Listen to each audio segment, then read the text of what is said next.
नमस्कार, शाम के 6 बज गए हैं। वक्त हो चुका है लोकतंत्र का। टाइम्स नाउ भारत के साथ आप इस वक्त हैं और मेरा नाम है अंकित त्यागी। आज सबसे पहले जिस खबर से शुरुआत कर रहे हैं जो ये बताती है कि कैसे सियासत पर हर राज्य में अपना रंग राजनीतिक पार्टियां जो हैं वो बदल लेती हैं, कैसे सियासत की भाषा बदल जाती है और कैसे शांति की बात भी सियासत में कभी कभी लोगों के गले नहीं उतरती।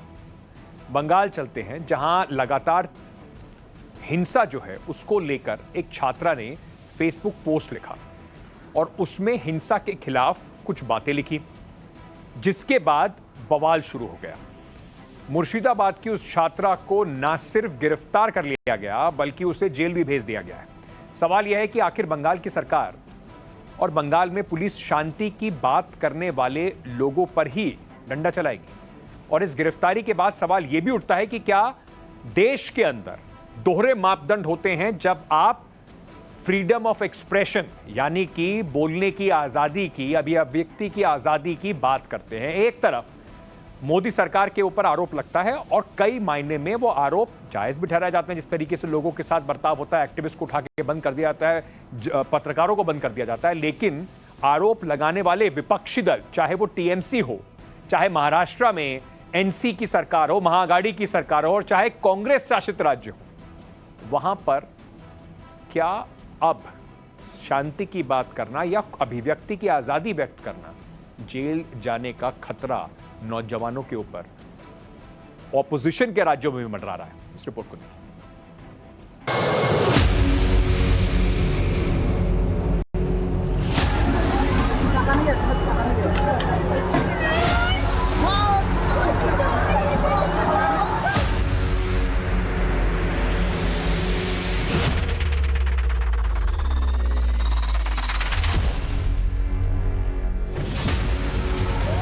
बंगाल समेत देश के कई राज्यों में लगी हिंसा की आग से परेशान एक बच्ची को अपने मन की बात सार्वजनिक करना भारी पड़ गया। यह उस बंगाल की कहानी है जिसकी मुखिया ममता बनर्जी अपनी सियासी विचारधारा को हर दिन केंद्र वाली बीजेपी की सरकार से अच्छी विचारधारा बताती है। यह उस बंगाल की कहानी है जिसकी मुखिया को पूरा प्रदेश दीदी के नाम से पुकारता है, लेकिन दीदी हैं कि उन्हें बंगाल की एक बेटी के उठाए सवाल शूल की तरह चुभ गए। फेसबुक पर एक पोस्ट क्या लिखा, बच्ची को जेल तक भेज दिया। हिंसा किसे अच्छी लगती है? शायद किसी को नहीं, कहीं भी नहीं। बंगाल के मुर्शिदाबाद की रहने वाली एक छात्रा ने अपने फेसबुक पोस्ट के जरिए यही बातें अपने दोस्तों से साझा की, जो कुछ ही घंटों में उसके लिए गले की फांस बन गई और बंगाल की सरकार को यह बात किसी कांटे की तरह चुभने लगी। मुर्शिदाबाद की पुलिस को भी छात्रा की बातें बुरी लगी, उसे गिरफ्तार कर लिया गया। देश की संपत्तियों को बर्बाद करने के बजाय वो इस देश को छोड़ने के विकल्प का भी लाभ उठा सकते हैं। मुर्शिदाबाद में रहने वाली जब एक फर्स्ट ईयर ग्रेजुएशन की स्टूडेंट ने अपने फेसबुक पेज में एक पोस्ट का जिक्र किया था, उसमें ना तो उन्माद है, ना ही किसी भी तरीके से हिंसा को भड़काने वाली बात की गई है। उसमें सिर्फ इस बात का जिक्र किया है कि हिंसा चाहे किसी भी तरह से और कहीं पे भी हो, वो जायज़ नहीं ठहराया जा सकता। लेकिन ये बात टीएमसी सरकार को पसंद नहीं आ रही है। छात्रा के एक फेसबुक पोस्ट पर सिर्फ पुलिस ही एक्टिव नहीं हुई, सबसे पहले वो लोग एक्टिव हो गए जिन्हें हिंसा ना करने की सोच के साथ ये बातें लिखी गई थी। मुर्शिदाबाद में हिंसा की आग को बढ़ावा देने वाले कुछ लोग इस फेसबुक पोस्ट को लेकर पुलिस स्टेशन पहुंचे, हंगामा किया, पत्थरबाजी की, छात्रा को अरेस्ट करने की मांग की। फिर बाद में कोर्ट ने बच्ची को 6 दिन के लिए न्यायिक हिरासत में भेज दिया। गिरफ्तारी के बाद बच्ची को अदालत में पेश किया गया। कोर्ट ने छात्रा को 6 दिन के लिए न्यायिक हिरासत में भेजा। ये कहानी यहीं पे ही खत्म नहीं होती। जब छात्रा ने ये फेसबुक पोस्ट किया था, उसके बाद लगातार मुर्शिदाबाद के बेलडंगा एरिया में विरोध प्रदर्शन चल रहा था। दंगाइयों ने जो बेलडंगा पुलिस स्टेशन है उसको भी तोड़ने की कोशिश की थी। जिसके बाद जो है ये जो प्रोटेस्टर्स थे वो छात्रा की घर की तरफ गए, जहां पे घर के ऊपर भी पत्थरबाजी की और आगजनी की भी कोशिश की गई है। हालांकि आपको बता दें कि हैरान करने वाली ये बात है कि इसके बाद जो परिवार ने कंप्लेन भी लॉन्च किया है पुलिस स्टेशन में, बट अभी भी किसी भी तरीके की गिरफ्तारी सामने नहीं आई है। इससे भी ज्यादा बड़ा हो गया है। हिटलरी कायदा ठीक है, हिटलर से भी ज्यादा हिटलर देश में बन गया आप लोगों ने। सियासत में सबसे आसान होता है अपनी शर्ट को दूसरे की शर्ट से ज्यादा सफेद बताना, और ममता बनर्जी ये बताने में अब इतनी माहिर हो चुकी हैं कि वो वोटों की राजनीति के लिए न्याय और अन्याय का फर्क समझना भी भूल बैठी हैं। वरना एक बच्ची के फेसबुक पोस्ट पर उनकी पुलिस प्रदर्शनकारियों के सामने ऐसे नतमस्तक नहीं होती। जो हुआ है सरासर एक गलत हुआ है, ऐसा नहीं होना चाहिए, मगर उससे पहले हम और एक बात बोले, दोबारा ऐसा ना हो। इसीलिए जो लोग किसी धर्म के बारे में बोले उसको पहले लॉ एंड ऑर्डर के हिसाब से उसको विचार प्रशासन का दायित्व में लेना चाहिए, ये जरूरी है। छात्रा को इस बात का अंदाजा हो चला था कि उसकी एक नसीहत उन हजारों लोगों को मिर्ची की तरह लगेगी जो हर छोटी बड़ी बात पर हिंसा को अपना हथियार बना लेते हैं। शायद इसीलिए उसने अपने फेसबुक से एक और अपील की थी, लेकिन तब तक तो बंगाल की ममता बनर्जी सरकार और उनकी पुलिस अलग एक्शन ले चुकी थी। सीएम साहेब আমাদের বাঁচান, আমরা খুব ভয়ে আছি, আমরা থাকতে পারছি না, আমরা ছেলে পেলে নিয়ে আমরা মানে কি করব আমরা ভেবে পাচ্ছি না, আমরা ছেলে পেলে নিয়ে আমরা থাকতেই তো পারছি না, আমরা ভয়ে কি করব আমরা ভেবে পাচ্ছি না, আতঙ্ক ভয় খাওয়া দাওয়া মানে কোনো কিছুই আমাদের শান্তি নেই। मुझे माफ करें, उन शब्दों का कहना शायद एक गलती थी। अगर मेरी बातों से किसी को ठेस पहुंची है तो मुझे माफ कर दें। ये पहली बार नहीं है जब ममता बनर्जी पर यह आरोप लगे हों कि वो हिंसा करने वालों के खिलाफ चुप रहती हैं। और अभी जिस हिंदू छात्रा के एक फेसबुक पोस्ट पर पूरी ममता सरकार का रुख है, उससे कई बातें खुद ही साफ हो रही है। ये ठीक वैसा ही संदेश लग रहा है कि अगर आप हिंसा फैलाओगे, तोड़फोड़ करोगे, दंगा फसाद मचाओगे तो बंगाल में सुरक्षित रहोगे, लेकिन शांति की बात करोगे तो जेल में डाल दिए जाओगे। Bureau report, times now, Navbharat. आप ये मत समझिएगा कि ये सिर्फ बंगाल में हो रहा है या सिर्फ पश्चिम बंगाल की जो सरकार है, ममता बनर्जी की जो सरकार है, उसी को ये बात नगावारा गुजरती है कि कोई उनके बारे में कुछ लिख दे या किसी और चीज के ऊपर कर दे। अगर सोशल मीडिया पर लिखी बातों की बात करें और पुलिस और प्रशासन के उसके बाद एक्शन की बात करें तो कुछ हाल के मामले जरा आपको बता देते हैं, थोड़ी याददाश्त ताज़ा कर देते हैं। एक टिप्पणी पर या तो लोगों को गिरफ्तार किया गया या फिर पुलिस की हिरासत में ले लिया गया। सबसे पहले महाराष्ट्र की बात करता हूं। महाराष्ट्र में 14 मई 2022 को मराठी एक्ट्रेस केतकी को गिरफ्तार किया क्योंकि उन्होंने शरद पवार को लेकर एक विवादास्पद पोस्ट लिखा था। जो उन्होंने लिखा वो गलत हो सकता है, पर क्या नेता और उनके साथ जहां जहां पर उनकी सरकारें हैं, क्या उनको इतना ज्यादा एक फेसबुक पोस्ट, एक किसी व्यक्ति का लिखा हुआ इतना अखर जाता है कि लोगों को जेल में डाल के उसका बदला पूरा किया जाता है? अब बात करते हैं पश्चिम बंगाल की वापस। 5 जून 2022 को यूट्यूबर रॉड्रॉय रॉय ने को गिरफ्तार किया गया। ममता बनर्जी को लेकर उन्होंने टिप्पणी की थी, अभिषेक बनर्जी पर भी टिप्पणी की थी, उनको भी गिरफ्तार करके गोवा से यहां पर ले आया गया। छत्तीसगढ़ में 12 जून 2019 को फेसबुक का एक पोस्ट लिखा। जिस शख्स ने वो पोस्ट लिखा उसने भूपेश बघेल को लेकर एक विवादास्पद बयान दिया, उनको भी गिरफ्तार कर लिया गया। राजस्थान में दिसंबर 2020 में अलवर से 30 साल का एक शख्स को पुलिस ने हिरासत में लिया। मुख्यमंत्री अशोक गहलोत की फेसबुक पेज पर उन्होंने कुछ टिप्पणी कर दी थी, इस वजह से उनको हिरासत में लिया गया। जवाहरलाल नेहरू ने एक बात कही थी कि आपको सबसे ज्यादा अगर किसी की भी आलोचना करनी है तो वो आपको मेरी करनी चाहिए। प्रधानमंत्री नरेंद्र मोदी ये बात कई बार कह चुके हैं, आलोचना बिल्कुल जरूरी है, पर लगता नहीं कि चाहे वो बीजेपी हो चाहे वो विपक्ष हो, वो आलोचनाओं को झेलने में सक्षम है। क्योंकि एक स्टूडेंट का या किसी भी एक आम नागरिक की लिखी हुई फेसबुक पोस्ट या ट्विटर पोस्ट पर इतना गहरा एक्शन होता है कि लोग कितने दिनों तक जेल बिताकर बाहर आते हैं। आपको लिखने में संयम जरूर रखना चाहिए, लेकिन क्या यही कॉन्स्टिट्यूशन की फ्रीडम ऑफ एक्सप्रेशन की गारंटी है जिस पर नेता इतने बेफर जाते हैं? चलिए, ब्रेकिंग न्यूज इस वक्त आ रही है। राहुल गांधी से आज तीसरे दिन भी इन्फोर्समेंट डायरेक्टरेट की पूछताछ जारी है। 6 घंटे से इन्फोर्समेंट डायरेक्टरेट के दफ्तर पर राहुल गांधी से सवाल जवाब हो रहे हैं। राहुल गांधी से यंग इंडिया कंपनी को लेकर सवाल किए जा रहे हैं। राहुल गांधी ने कहा है कि कंपनी में कोई गड़बड़ी नहीं हुई है। करीब 90 करोड़ रुपए का एजीएल को अनसिक्योर्ड लोन क्यों दिया गया, इस पर सवाल पूछा गया। राहुल गांधी से पूछताछ एक तरफ, दूसरी तरफ दिल्ली में हिंसक प्रदर्शन भी आज हुए। तीसरा दिन था। कांग्रेस कार्यकर्ताओं ने आगजनी की। गुवाहाटी में भी कांग्रेस के कार्यकर्ता पुलिस से भिड़ गए। रंजीता झा मेरी सहयोगी इस वक्त हमारे साथ जुड़ रही हैं। हमारे सहयोगी ईडी इन्फोर्समेंट डायरेक्टरेट से भी जुड़ेंगे, पर सबसे पहले रंजीता के पास चलते हैं। रंजीता, आज जिस तरीके से जो देखने को मिला दोनों तरफ से ही, चाहे वो दिल्ली पुलिस हो जिसने कांग्रेस ऑफिस में घुस के कांग्रेस के कार्यकर्ताओं को और पत्रकारों के साथ बदसलूकी की, कांग्रेस के नेताओं के साथ बदसलूकी की, या फिर कांग्रेस के जो कार्यकर्ता हैं जो दिल्ली में टायर जला रहे थे, आगजनी कर रहे थे, हिंसक हो रहे थे, दोनों तरफ से आज जो भी बाहर गया है देश को शायद सुहाएगा नहीं।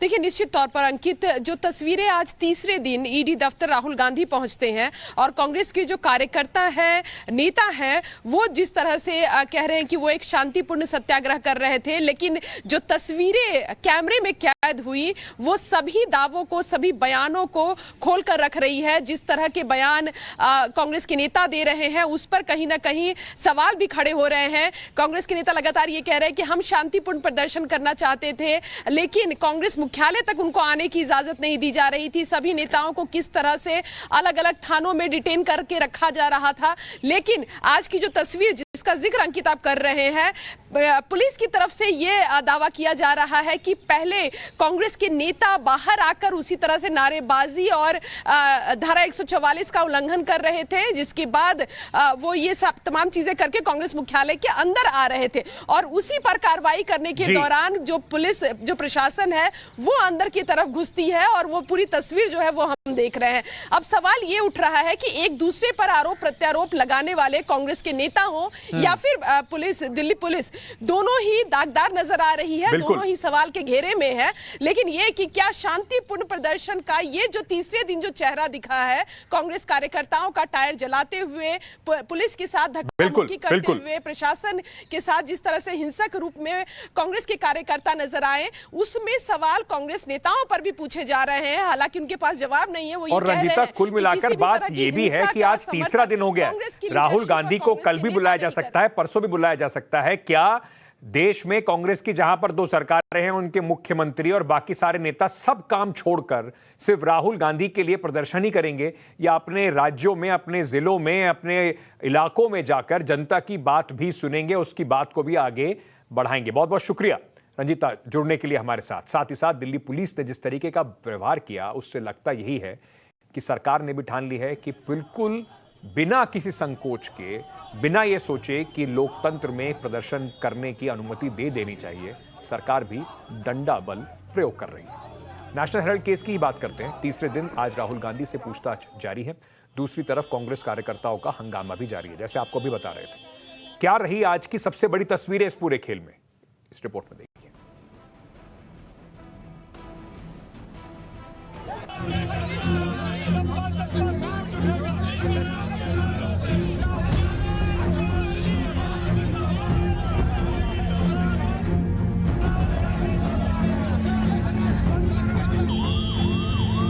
राहुल गांधी से ईडी की पूछताछ दिल्ली में बवाल बनता जा रहा है। तीसरे दिन राहुल गांधी से पूछताछ शुरू हुई, दूसरी तरफ उनकी पार्टी के कार्यकर्ता ने बवाल काटना शुरू कर दिया और फिर ऐसा बवाल काटा कि धक्का मुक्की, नारेबाजी से आगे बढ़कर बात आगजनी तक पहुंच गई। राहुल गांधी जब घर से निकलकर ईडी दफ्तर पहुंचे भी नहीं थे, उससे पहले ही दिल्ली में कांग्रेस कार्यकर्ता सड़क पर उतर गए। प्रदर्शन की आंच तेज हुई, हंगामा बढ़ने लगा। महिला कांग्रेस कार्यकर्ता भी आज प्रदर्शन में शामिल होकर विरोध की आग भड़काने की कोशिश में दिख गई। इस प्रदर्शन के दौरान पुलिस और कांग्रेस कार्यकर्ताओं के बीच टकराव की ऐसी स्थिति बनी कि कांग्रेस कार्यालय में पुलिस की एंट्री पर कार्यकर्ताओं ने टायर जलाया, गुस्सा दिखाया। इतना ही नहीं, पुलिस और कांग्रेस कार्यकर्ताओं के बीच खूब झड़प हुई और कुछ प्रदर्शनकारियों को पुलिस ने हिरासत में ले लिया। दिल्ली पुलिस के पार्टी दफ्तर में घुसने के बाद ये भी आरोप लगाए जा रहे हैं कि कार्यकर्ताओं के साथ मारपीट की गई। एक तरफ ईडी दफ्तर में पूछताछ की तैयारी थी, दूसरी तरफ कांग्रेस कार्यकर्ता विरोध की आवाज को तेज करने में लगे थे। आप देख सकते हैं कि यहाँ किस तरह से कांग्रेस के जो नेता और कार्यकर्ता है वो ईडी दफ्तर के बाहर यहाँ प्रोटेस्ट करते नजर आ रहे हैं, यहाँ प्रदर्शन कर रहे हैं और तमाम जो नेता है वो नारेबाजी करते हुए नजर आ रहे हैं। साफ तौर पर यहाँ देखा जा सकता है जो अनिल चौधरी है दिल्ली कांग्रेस के अध्यक्ष, वो हमारे सामने। अनिल चौधरी जी, राहुल गांधी आज तीसरे दिन ईडी दफ्तर पहुंचे। ये नफरती जांच है, ये नफरती कदम है, ये नफरती धारा 144 है। ये पाकिस्तान सियासत पाकिस्तान नहीं बन रही है। नेताओं को जेल में डालना, छवि धूमिल करना, आखिर चाहते क्या हो? ये पाकिस्तान बनाना चाहते हो? ये गांधी का देश है। इस देश को आजाद कराने का काम कांग्रेस ने किया। ये सिर्फ दिल्ली तक ही सीमित नहीं था। दिल्ली से लेकर गुवाहाटी तक कांग्रेस कार्यकर्ता प्रदर्शन करते रहे। दिल्ली में आगजनी हुई, वहीं गुवाहाटी में कांग्रेस कार्यकर्ताओं ने पुलिस पर हमला कर दिया। प्रदर्शन करने से रोकने पर पुलिस अफसर का सिर फोड़ दिया। कांग्रेस पार्टी ने इस पूरे मसले को सत्याग्रह बताया, लेकिन बीजेपी अब इस पूरे मामले पर कांग्रेस को ही घेरने की कोशिश में है। आपको पहले ही कोट कर दिया था महात्मा गांधी का 100 वर्ष पुराना कोट, जिसमें उन्होंने कहा था self discipline is foremost for Swaraj. और उन्होंने कहा था कि any political objective can not be attend by using violence. परंतु यहां पर कोई राजनीतिक उद्देश्य भी नहीं है, केवल भ्रष्टाचार को बचाने के उद्देश्य से और एजेंसीज पर दबाव बनाने के उद्देश्य से इस प्रकार का प्रदर्शन, इस प्रकार का वितंडावाद, जिसने आज उपद्रव का भी रूप धारण कर लिया, वह किया जा रहा है। यह देश की जनता को साफ दिख रहा है। कांग्रेस और बीजेपी राहुल से पूछताछ के मामले में बिल्कुल आमने सामने है। कांग्रेस पार्टी राहुल की पेशी से इस कदर नाराज है कि अब पीएम मोदी को लेकर विवादित बयान तक सामने आने लगे हैं। नरेंद्र मोदी, तेरा वही हाल होगा, अब क्या बोलेंगे, मौत होती है ऐसे नरेंद्र मोदी की मौत होगी। यह भी मैं आपको बोलना चाहता हूँ। हो सकता है इसके भी खिलाफ मेरे को एक आधा नोटिस मिल जाए, उसकी कोई परवाह नहीं है। हम लड़ते आए, आगे भी लड़ेंगे। इतना ही बोलते हुए मेरे दोस्तों समाप्त करता हूँ। राहुल गांधी से ईडी ने 2 दिन पहले भी पूछताछ की है और उन 2 दिनों में जितनी बातें निकलकर सामने आई, उसमें राहुल गांधी अपने बयान को बार बार ठीक कराते रहे। वैसे कांग्रेस पार्टी के लिए संकट अभी आगे भी है, क्योंकि ईडी के सामने खुद सोनिया गांधी को भी पेश होना है। ब्यूरो रिपोर्ट, टाइम्स नाउ, नव भारत। मेरे वरिष्ठ सहयोगी भवतोष सिंह इस वक्त हमारे साथ जुड़ रहे हैं एनफोर्समेंट डायरेक्टरेट के ऑफिस से। भवतोष, तीसरा दिन है आज राहुल गांधी से पूछताछ, क्या क्या निकल के सामने आया है, क्या आपके सूत्र कह रहे हैं? देखिए, तीसरे दिन इनका फिर से बयान दर्ज किया जा रहा है। रही बात क्या निकल के आ रहा है, ये तो सिर्फ एनफोर्समेंट डायरेक्टरेट और राहुल गांधी बता सकते हैं। लेकिन सूत्र ये कह रहे हैं कि राहुल गांधी से जो बातचीत हो रही है वो करीब 3.5 घंटे से लेकर 4 घंटे या 5 घंटे तक होती है, क्योंकि पीएमएलए के अंदर जो बयान होता है वो लिखा जाता है, टाइप किया जाता है और फिर जो भी होता है उसको दिखाया जाता है। राहुल गांधी के साथ भी वही हो रहा है, उनको बयान उनका दिखाया जाता है, उसको उनमें अगर उनको करेक्शन करना होता है तो राहुल गांधी उस पर करेक्शन करते हैं। कल भी उनका स्टेटमेंट 9:30 बजे तक पूरा हो गया था, लेकिन राहुल गांधी को कुछ करेक्शंस करनी थी, इस वजह से करीब 11:30 बजे तक उनको ईडी ऑफिस में रखा गया था। आज उसको करीब 11:30 के आसपास बुलाया गया था। राहुल गांधी, एक बहुत इंटरेस्टिंग बात है अंकित, वो ये कह रहे हैं कि जो भी डिसीजन लिए गए थे, यंग इंडिया एक कंपनी थी जो सेक्शन 25 कंपनी एक्ट में बनाया गया था, इसलिए ये कंपनी जो थी वो ट्रस्ट या चैरिटी नहीं थी, ये एक कंपनी के रूप लिया गया था, जिससे कि इसमें टैक्स का वो एग्जेम्पशन मिल सके। और यहीं पे पूरी की पूरी पेंच अटकती है, क्योंकि ये कंपनी के फॉर्म लिया गया था और उसी के बाद स्टेट जनरल जो एक पब्लिक लिमिटेड कंपनी थी, उसका सारे का सारा इक्विटी जो था 99.8% इक्विटी पूरा ट्रांसफर कर दिया गया था। और यहीं पे इनकम टैक्स ने इनकी पहली गलती ढूंढी थी और उसके बाद एनफोर्समेंट डायरेक्टरेट अपना प्रोब स्टार्ट कर दिया था। बहुत बहुत शुक्रिया भवतोष, हमारे साथ ये सब जानकारी साझा करने के लिए। राहुल गांधी अभी भी एनफोर्समेंट डायरेक्टरेट के जो सवाल हैं उनका सामना कर रहे हैं।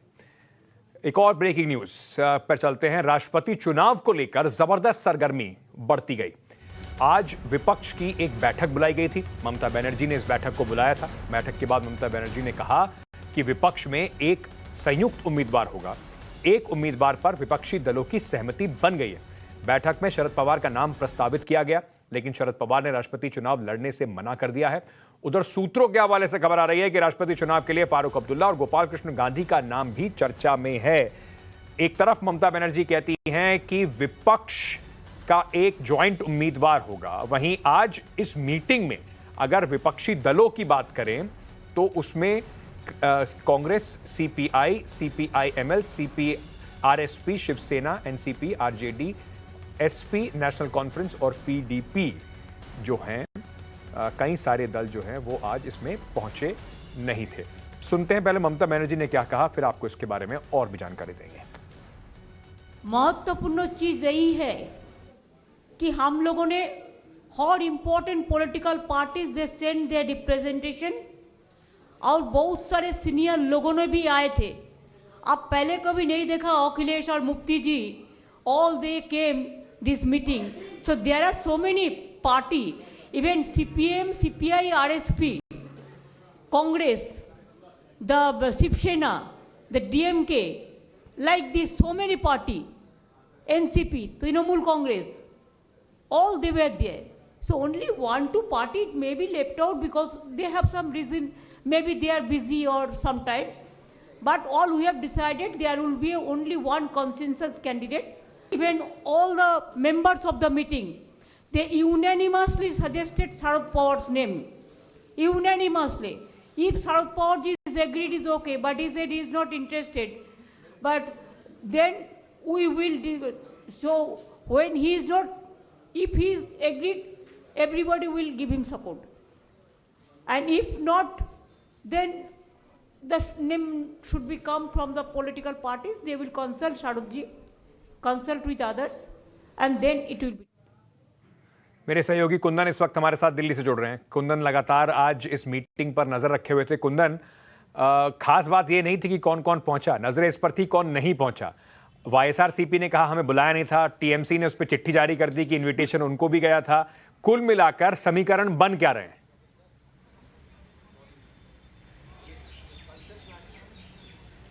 बिल्कुल अंकित, देखिए महत्वपूर्ण बात यह है कि बड़ी पार्टियां जो नहीं आई, जिनके पास इलेक्टोरल वोट के नंबर्स ज़्यादा हैं, दिल्ली के मुख्यमंत्री 2 स्टेट लेके हैं, पंजाब से नहीं आए, और दिल्ली के दोनों के आम आदमी पार्टी का कोई रिप्रेजेंटेशन नहीं रहा। वाईएसआर जगन मोहन रेड्डी की बात आपने सुनी, आपने खुद ही कहा कि जिस तरीके से उन्होंने कहा कि उन्हें बुलाया नहीं गया था, लेकिन उन्होंने कहा कि टीएमसी की तरफ से एक लेटर जरूर जारी किया गया। टीआरएस नहीं आई, बीजेडी नहीं आई। तो मुझे लगता है कि अगर ये 4 बड़े स्टेक होल्डर अगर नहीं आते हैं तो फिर अपोजिशंस के यूनिटी का क्या सवाल है और क्या मतलब है। और शायद यही वजह है कि शरद पवार पहले से नंबर इंश्योर कर लेना चाह रहे हैं, तभी वो चाह रहे हैं कि वो कैंडिडेट के तौर पर उनका नाम आगे बढ़ाया जाए, वो फिर हामी बढ़े। क्योंकि शरद पवार एक सीजन लीडर है, जानते हैं कि अगर उनका नाम आगे आता है और हारते हैं या फिर एक लंबे अंतराल से हारते हैं तो फिर राजनीति में इसका एक गलत संदेश जाएगा। शायद यही वजह है कि शरद पवार ने मनाही कर दी। लेकिन मुझे लगता है कि शरद पवार के मनाही के बाद जो सेकंड लाइन के नाम आ रहे हैं उसमें हो सकता है कि राजमोहन गांधी से लेकर फारूक अब्दुल्ला ऐसे नामों पे चर्चा हो रही है। लेकिन ये जो अंदर की खबर ये है कि पहले एनडीए कौन से उम्मीदवार तय करता है, इसके 1 या 2 दिन बाद एक इस जो आप करीब 17-18 बड़ी पार्टियों का एक सब ग्रुप बैठेगा दिल्ली में। हाँ। और इसके बाद वो कैंडिडेट्स डिसाइड करेंगे। तो मुझे लगता है कि अपोजिशंस ने एक मैसेज देने की कोशिश की कि सरकार को घेरने के लिए, मोदी सरकार को घेरने के लिए वो एकजुट हो सकते हैं। सरगर्मी बढ़ा दी है, लेकिन अभी कुछ फाइनल नहीं हुआ है, तय नहीं हुआ है। अभी इंतजार करना होगा कि सरकार अपने पत्ते क्या रखती है, उसके बाद ऑपोजिशन क्या एकजुटता दिखा पाती है, वो उसके बाद ही तय हो पाएगा। बहुत बहुत शुक्रिया कुंदन हमारे साथ जुड़ने के लिए। प्रयागराज लिए चलते हैं आपको, जहां पिछले शुक्रवार हिंसा देखने को मिली। पुलिस अब सख्त एक्शन लेती दिखाई पड़ रही है। उस पर जो उनकी कार्रवाई हो रही है उसके ऊपर सवाल भी उठाए जा रहे हैं। पुलिस ने अब इस मामले में एक पोस्टर जारी किया है जिसमें कुछ लोग बाइक पर बैठे दिख रहे हैं। पुलिस कह रही है ये वो बाइकर्स हैं जिनकी बड़ी भूमिका प्रयागराज हिंसा भड़काने में थी। पहले हमारी ये रिपोर्ट देखिए जो आपको बताएगी कि कैसे साजिश रची गई, क्योंकि जांच में कई चौंकाने वाले अभी कम से कम एंगल सामने आ रहे हैं। पुलिस को अब सबूत जुटाने हैं कोर्ट के सामने रखने के लिए।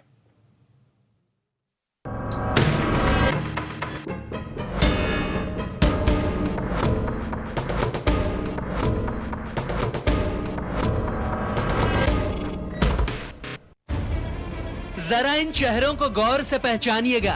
ये आपको मोहल्ले, गांव, कस्बे, शहर कहीं भी दिख सकते हैं।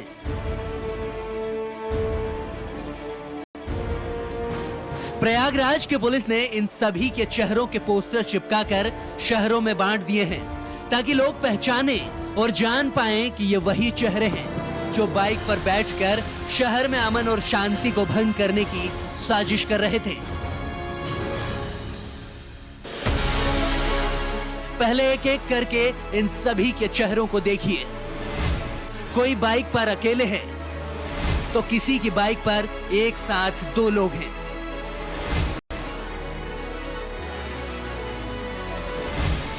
पुलिस ने इन सभी को बाइकर्स गैंग के तौर पर पहचाना है जिन्होंने प्रयागराज में उस दिन हिंसा की थी। प्रयागराज पुलिस ने हिंसा के उपद्रवियों की जो तस्वीर जारी की है उन सब की पहचान वीडियो फुटेज के आधार पर की गई है। पुलिस ने आम लोगों से भी अपील की है कि अगर इनके बारे में कोई जानकारी मिलती है तो पुलिस को इसकी सूचना दें। पुलिस के मुताबिक इन उपद्रवियों के पोस्टर शहर के ज्यादातर हिस्सों में शाम तक चस्पा कर दिए जाएंगे। अब ये साफ है कि प्रयागराज में दंगाई बाइक और स्कूटी से आए थे, क्योंकि पुलिस ने जो तस्वीर जारी की है उसमें ज्यादातर बाइकर्स या तो बाइक पर हैं या फिर स्कूटी पर। लेकिन जिस बाइक और स्कूटी की तस्वीरें सामने आई हैं, उनकी नंबर प्लेट में काफी गड़बड़ियां हैं। हमने जब इसको लेकर पड़ताल शुरू की तो हैरान करने वाली जानकारी सामने आई। पड़ताल में क्या निकला उसे पहले विस्तार से देखिए। सबसे पहले बाइक के नंबर की बात। सीसीटीवी में दिखी बाइक का नंबर UP70 FX 9073 है। पड़ताल में यह नंबर Hyundai की कार के नाम पर रजिस्टर्ड है। पड़ताल से साबित होता है कि बाइक में लगी नंबर प्लेट फर्जी है। सिर्फ बाइक ही नहीं, स्कूटी की भी पड़ताल हुई तो हैरान करने वाली जानकारी सामने आई है। हमारी टीम ने स्कूटी के नंबर की पड़ताल की तो पता चला कि सीसीटीवी में दिखे स्कूटी का नंबर UP70 FW 8099 है। पड़ताल में यह नंबर स्कूटी का ही निकला, लेकिन स्कूटी का यह नंबर प्रयागराज में एक महिला के नाम पर रजिस्टर्ड है। प्रयागराज पुलिस ने जिन लोगों की तस्वीरें जारी की हैं, उनके बारे में सूचना भी दी गई है। सूचना यह है कि आरोपी जल्द से जल्द सामने नहीं आए तो परेशानी और भी बढ़ जाएगी। पुलिस गिरफ्तारी के लिए छापेमारी कर रही है।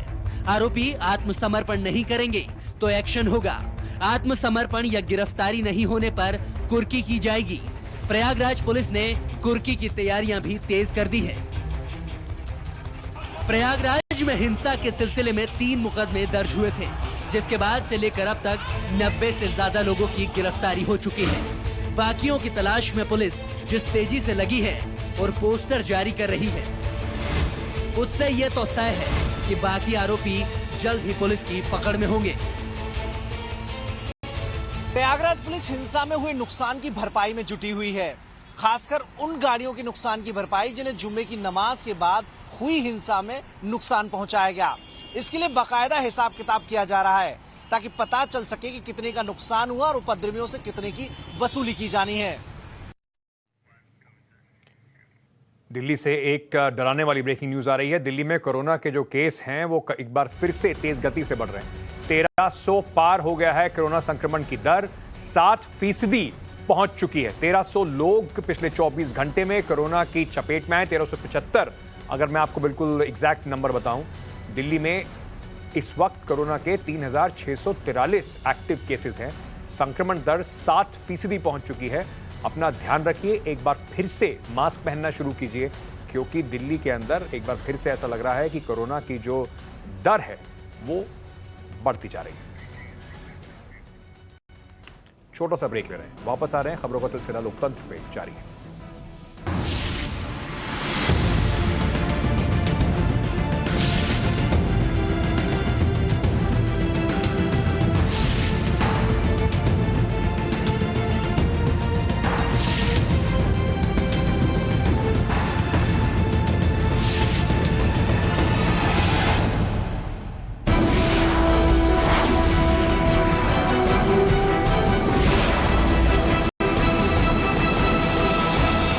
गया हमारी स्पेशल रिपोर्ट का, जिसमें आज हम आपको दिखाएंगे शिवसेना के नेता आदित्य ठाकरे की अयोध्या यात्रा की इनसाइड स्टोरी।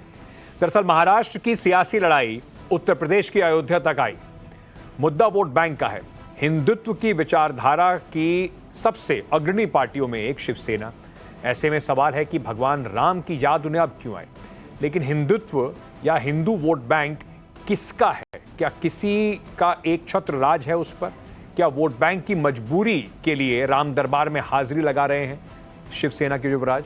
और क्या अयोध्या के आसरे बीजेपी से या बीजेपी की महाराष्ट्र में जड़ें काटने में सफल हो पाएंगे उद्धव ठाकरे? आदित्य ठाकरे की यात्रा धार्मिक है या सियासी, इसे समझने के लिए देखिए हमारी विशेष रिपोर्ट।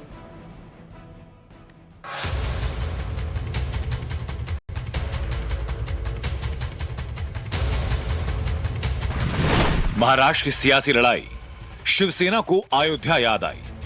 हम सिर्फ यहाँ प्रार्थना करने आए, आशीर्वाद लेने आए हैं। हिंदू वोट बैंक की मजबूरी, भगवान राम के दरबार में हाजिरी जरूरी। चुनाव समीप आते हैं, इन्हें भगवान श्री राम की याद आती है। चुनाव समीप आते हैं, इन्हें हिंदुत्व याद आता है। मर्यादा पुरुषोत्तम भगवान राम के राज्य अवध में शिवसेना प्रमुख उद्धव ठाकरे के बेटे और महाराष्ट्र के पर्यटन मंत्री आदित्य ठाकरे का स्वागत कुछ इस तरह हुआ।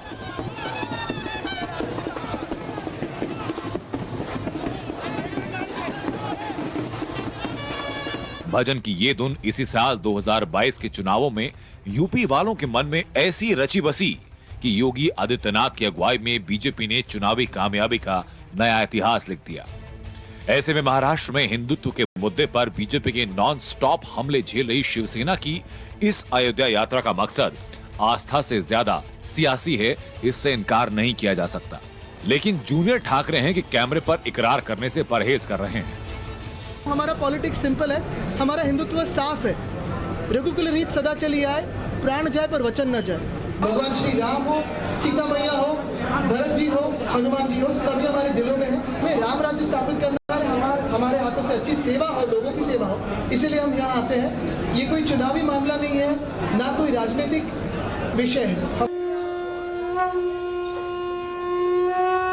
आदित्य की अयोध्या यात्रा के सियासी मायने आपको समझाएं, लेकिन उससे पहले उनकी आस्था की तस्वीरें देखिए। उन्होंने अयोध्या में इस्कॉन मंदिर में पूजा की,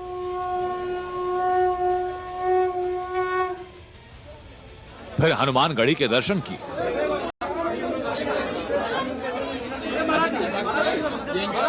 इसके बाद रामलला के सामने मत्था टेका।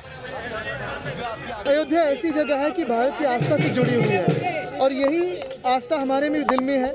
हम आप तो देख रहे हैं कि हम गए कई साल आते रहे हैं, 2018 हो 19 हो।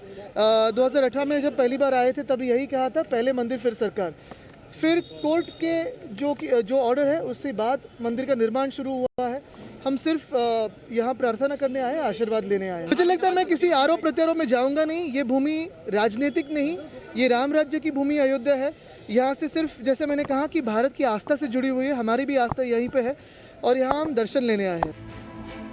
लेकिन आदित्य ठाकरे की इस राम भक्ति को बीजेपी सियासी मुराद की मन्नत वाली कवायद करार दे रही है। कि यदि उन्हें भगवान श्री राम के प्रति इतना प्रेम, श्रद्धा और आस्था है, तो जिस समय 450 वर्षों के संघर्षों के बाद अयोध्या में भगवान श्री राम मंदिर का भूमि पूजन होने जा रहा था, उसी समय यही वह शिवसेना दल है जिनके साथी श्री राम मंदिर के भूमि पूजन पर सवाल उठा रहे थे। तब कहां गई थी शिवसेना नेताओं की श्रद्धा? तब कहां गई थी उनकी भगवान श्री राम के प्रति आस्था? आदित्य अकेले अयोध्या नहीं पहुंचे, उनके साथ करीब 1200 शिव सैनिकों की टोली। और यही वजह है कि बीजेपी शिवसेना की इस अयोध्या यात्रा को राजनीतिक पर्यटन बता रही है। महाराष्ट्र के पर्यटन मंत्री श्री आदित्य उद्धव ठाकरे जी आज अयोध्या में राजनीतिक पर्यटन हेतु गए हैं। लेकिन शिवसेना इन आरोपों को खारिज करती है। उसके नेता उद्धव ठाकरे के पिछली अयोध्या यात्राओं और राम मंदिर आंदोलन में शिवसेना की भागीदारी की याद दिला रहे हैं। खास करके हिंदुत्व का स्वीकार करके वंदनीय बाला साहब ने जब प्रचार और प्रसार किया, तब से लेकर इस देश के 3 मंदिरों की बात करते थे। अयोध्या, मथुरा और काशी की बात करते थे, तो वो उस वक्त से नाता जुड़ा हुआ था। आप जानते हैं कि आदरणीय उद्धव जी ठाकरे साहब मुख्यमंत्री बनने के पूर्व भी यहाँ हैं। इतना हमारा अच्छा श्रद्धा उस पर है और चाहते उसके आशीर्वाद लेकर कारोबार करते तो उसमें हमें यश मिलता है, फल प्राप्ति मिलती है। ठेका है क्या तुम्हारा हिंदुत्व का? कुछ भी कहेंगे आप, हमने कभी मांगा उनसे? एक शब्द बोला कभी? ये तो समझ में नहीं आ रहा है। ये सच है कि उद्धव ठाकरे 24 नवंबर 2018 और 7 मार्च 2020 को भी अयोध्या आए थे, जिसकी मिसाल देकर शिवसेना भगवान राम में अपनी अटूट आस्था के दावे कर रही है। लेकिन शिवसेना अपनी राम भक्ति की चाहे लाख दुहाई दे, बीजेपी और अयोध्या के साधु संत हैं कि उसकी राम पूजा को पॉलिटिकल पाखंड बता रहे हैं। आदित्य ठाकरे अपना हिंदुत्व दिखाने के लिए अयोध्या जा रहे हैं, लेकिन उसके पहले हनुमान चालीसा पढ़ने के लिए राजद्रोह का आरोप आपने लगाया, उसके बारे में वो खुलासा करे। अयोध्या जाने के पहले औरंगजेब के कब्र के ऊपर माथा रखकर नुपुर शर्मा को फांसी पे लटकाना चाहिए, ये कहने वाले इम्तियाज जलील के ऊपर अभी तक एफआईआर क्यों दर्ज नहीं करवाया, इसका खुलासा आदित्य ठाकरे ने करने की आवश्यकता है। इसके लिए उनका हिंदुत्व ये सिर्फ और सिर्फ वोट पाने के लिए है। बीजेपी हनुमान चालीसा पढ़ने के आरोप में जेल भेजने और राजद्रोह का मुकदमा दर्ज करने का जिक्र राणा दंपति को लेकर कर रही है। ऐसे में आदित्य ठाकरे की अयोध्या यात्रा पर रवि राणा और नवनीत राणा ने क्या कहा, आपको सुनाते हैं। अभी जो नाटक कंपनी शिवसेना की अयोध्या गई है, मुझे लगता है ये पूरा भारत देख रहा है, महाराष्ट्र देख रहा है, और इस नाटक कंपनी को अभी राज्यसभा में जवाब मिला है, अभी एमएलसी में भी जवाब मिलेगा और मुंबई महानगर पालिका में भी जवाब मिला है, क्योंकि अभी ओईसी के साथ शिवसेना का गठबंधन हुआ है और इसलिए आज पूरी विचारधारा शिवसेना की बदल गई और जो राम भगवान के दर्शन के लिए गए सिर्फ नाटक करने गए हैं और लोगों की दिशा भूल कर रहे हैं। All Lord Ram's followers and Hanuman's Lord followers, they will show them their original position without BJP, without Modi ji's banner, without his name. They stand nowhere. So I think this all thing will happen and nothing is going to happen. What they are trying to show कि they are a followers, still they follow Ram Bhagwan. See, people who follow, they don't need to show anybody. Rana दंपति का कहना है कि जो हनुमान के ना हुए वो राम के क्या होंगे। ऐसे में शिवसेना नेता की अयोध्या यात्रा का मकसद अपने पापों के प्रायश्चित जैसा है। राणा दंपति का मामला हो या अजान बनाम हनुमान चालीसा का मुद्दा हो, लगातार हिंदुत्व के मुद्दे पर भारतीय जनता पार्टी शिवसेना पर वारदात होती नजर आ रही है। इसी बीच में उद्धव बालासाहेब ठाकरे, जिनके पिता बालासाहेब ठाकरे को भी हिंदू हृदय सम्राट कहा जाता है, उनकी विचारधाराओं से अलग होकर सत्ता के लिए मुनाफा कमाने का इल्जाम भी उद्धव ठाकरे की सरकार पर लगता नजर आ रहा है। बीजेपी ही नहीं, अयोध्या के संत भी शिवसेना पर हिंदुत्व को ताक पर रखने और कुर्सी के लिए गिरगिट की तरह रंग बदलने के आरोप लगा रहे हैं। इस प्रकार से अयोध्या होल्डिंग से पट गई, क्या राजनीतिक दौरा नहीं है?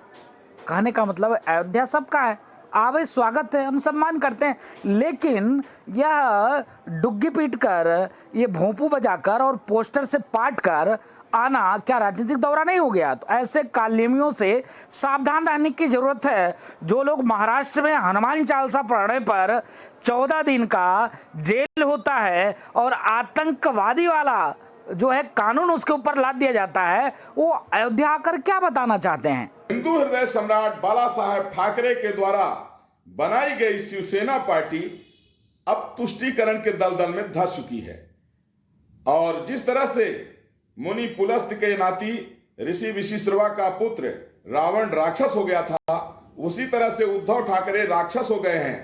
अब उनके पुत्र आदित्य ठाकरे भी मेघनाथ की तरह राक्षसी प्रवृत्ति के ही हैं। आदित्य ठाकरे हनुमान चालीसा पढ़ के और हनुमान जी से क्षमा मांगे, नहीं तो शिवसेना पार्टी का वजूद मिट जाएगा। लेकिन उद्धव ठाकरे इन आरोपों को न सिर्फ खारिज करते हैं, बल्कि इसी 8 जून को औरंगाबाद की रैली में उन्होंने बीजेपी पर पलटवार भी किया था। रुपया खाली घसरत चाललेला आहे, पण आम्हाला चिंता कसली आहे? कोणत्या मशिदी खाली शिवलिंग आहे? ताजमहलच्या खाली काय? ज्ञानव्यापी मंदिराच्या मशिदीच्या खाली काय आहे? बरं, आमचं हिंदुत्व मोजणारे तुम्ही कोण? तुम्हाला कोणी दिली मोजपट्टी हिंदुत्व मोजायची आमच्या? आणि असं आम्ही नेमकं काय केलंय की आम्ही हिंदुत्व सोडले असं बोंबलत सुटलेत? आणि मी मुंबईच्या सभेमध्ये म्हटलं, त्याचा पुनरुच्चार करतोय की चला होऊन जाऊ द्या. शिवसेनेने हिंदुत्वासाठी आजपर्यंत काय केलेलं आहे आणि भारतीय जनता पक्षाने आजपर्यंत हिंदुत्वासाठी काय केले, एकदा खुल्या मंचावरती होऊन जाऊ. आम्ही सांगतो आम्ही हे केलं, तुम्ही सांगायचं आम्ही हे केलं. वार पलटवार अपनी जगह, लेकिन हकीकत ये कि महाराष्ट्र में हिंदुत्व की सियासत करने वाली शिवसेना की सरकार सेक्युलर पॉलिटिक्स की झंडा बरदार कांग्रेस और एनसीपी की मदद से चल रही है. हाल ही में राज्यसभा चुनाव में बड़ा उलटफेर हुआ है. असदुद्दीन ओवैसी की पार्टी एमआईएम शिवसेना के नेतृत्व में महाविकास आघाड़ी पे उम्मीदवारों पे वोट किए, जिसके बाद बीजेपी को उद्धव ठाकरे पर निशाना साधने का मौका मिल गया. महाराष्ट्र में राज्यसभा की 6 सीटों के चुनाव में बीजेपी ने तीसरी सीट पर भी कब्जा जमाकर उद्धव सरकार को जबरदस्त पटखनी दी. 106 विधायकों वाली बीजेपी के तीसरे उम्मीदवार धनंजय महाडिक भी राज्यसभा चुनाव जीतने में कामयाब रहे. बीजेपी के पहले और दूसरे उम्मीदवार पीयूष गोयल और अनिल बोंडे को 48 वोट मिले, जबकि धनंजय महाडिक को विधायकों की पहली पसंद के 27 वोट मिले. यानी महाराष्ट्र विधानसभा में बीजेपी कैंप में अब 123 विधायक हो गए हैं, जबकि एनसीपी उम्मीदवार प्रफुल्ल पटेल को 43, कांग्रेस के इमरान प्रताप गढ़ी को 44, कांग्रेस के पहले उम्मीदवार संजय राउत को 41 और दूसरे उम्मीदवार संजय पवार को विधायकों की पहली पसंद के 33 वोट मिले. यानी राज्यसभा चुनाव में ठाकरे सरकार के पक्ष में 161 वोट पड़े. राज्यसभा चुनाव के वोटिंग पैटर्न की तह में जाएं तो महाराष्ट्र की आगे की सियासी तस्वीर और भी साफ हो जाती है. शिवसेना विधायक सुहास कांदे का वोट खारिज हो गया. इसे एमवीए सरकार के पक्ष में जोड़ दें तो नंबर 162 होता है. एनसीपी के जेल में बंद अनिल देशमुख और नवाब मलिक को जोड़ें तो उद्धव समर्थक विधायकों का आंकड़ा 164 हो जाता है. 288 सदस्यों वाली महाराष्ट्र विधानसभा में एक सीट अभी खाली है और इस तरह बहुमत का जादुई आंकड़ा है 144. लेकिन अगर एआईएमआईएम के 2 और एसपी के 2 विधायक तटस्थ हो जाते हैं और 10 के करीब निर्दलीय विधायक बीजेपी के साथ आते हैं तो महाराष्ट्र की सरकार मुश्किल में पड़ जाएगी. फिलहाल राज्यसभा चुनाव में जीत से देवेंद्र फडणवीस और बीजेपी के हौसले बुलंद हैं. महाराष्ट्र में इसी साल बीएमसी के चुनाव हैं. 2024 में विधानसभा और लोकसभा चुनाव है. ऐसे में बीजेपी की नजर कांग्रेस और एनसीपी संघ गठबंधन सरकार चला रही शिवसेना के कोर वोट बैंक पर है. लेकिन 2019 का वो लम्हा कोई कैसे भूल सकता है जब सीएम की कुर्सी को लेकर महाराष्ट्र में पूरी तरह से विराम हिल गया था और इसी बात पर उद्धव ठाकरे ने बीजेपी से दरकिनार किया खुद को. लेकिन देवेंद्र फडणवीस ने अजित पवार के साथ मिलकर एनसीपी से गठबंधन करने में भी कोई देर नहीं की. हालांकि शरद पवार ने एक ऐसा पावर प्ले गेम खेला कि बाद में एनसीपी, कांग्रेस और उद्धव सरकार यानी कि शिवसेना की महाविकास आघाड़ी सरकार बनी और उद्धव ठाकरे की अगुवाई में महाविकास आघाड़ी सरकार ने न सिर्फ महाराष्ट्र में सरकार बनाई बल्कि उद्धव ठाकरे को उनके पिता का सपना पूरा कर चीफ मिनिस्टर की कुर्सी भी मिल गई. यानी असली लड़ाई कुर्सी की है. मुद्दा हिंदुत्व की विचारधारा से ज्यादा हिंदू वोटों का है. लिहाजा शिवसेना नेताओं की अयोध्या यात्रा का सिलसिला आगे भी जारी रह सकता है. अयोध्या से शिवानी मिश्रा और मुंबई से अरुणिल सदाडेकर के साथ ब्यूरो रिपोर्ट, टाइम्स नाउ नव भारत.